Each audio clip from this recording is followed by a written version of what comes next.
Hi అండి, welcome back to our channel. చూడండి, ఇక్కడ అది బ్లౌజ్ ఏ విధంగా ఫోల్డింగ్ అయితే పట్టుకున్నాను.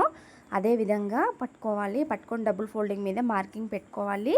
1 ఇంచ్ డాట్కి 2 ఇంచులు ఖర్చుల కోసమని షోల్డర్ నుండి బ్యాక్ పార్ట్లో ఉన్న డాట్ వరకు స్ట్రెయిట్గా పట్టుకొని బ్యాక్ పార్ట్ హైట్ మార్కింగ్ పెట్టుకుంటే బ్లౌజ్ హైట్ అయితే పర్ఫెక్ట్గా వస్తుందండి. ఇప్పుడు షోల్డర్ మార్కింగ్ అండి, ఆది బ్లౌజ్ ఏదైతే ఉందో దాని షోల్డర్ పట్టుకొని ఖర్చుతో కలుపుకొని మార్కింగ్లో మనం తీసుకోవాలి. ఫ్రెండ్స్, మనం హైట్ మార్కింగ్ పెట్టుకునేటప్పుడు బ్యాక్ పార్ట్ హైట్ కనుక తీసుకొని మార్కింగ్ పెట్టడం వల్ల బ్లౌజ్ హైట్ అయితే పర్ఫెక్ట్గా వస్తుందండి.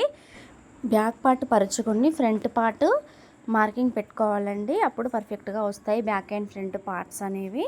మనం ఏ మోడల్ బ్లౌజ్ కట్ చేసినా ఈ హైట్ మెజర్మెంట్స్, షోల్డర్ మెజర్స్ అనేటివి ముఖ్యమండి, చాలా ఇంపార్టెంట్.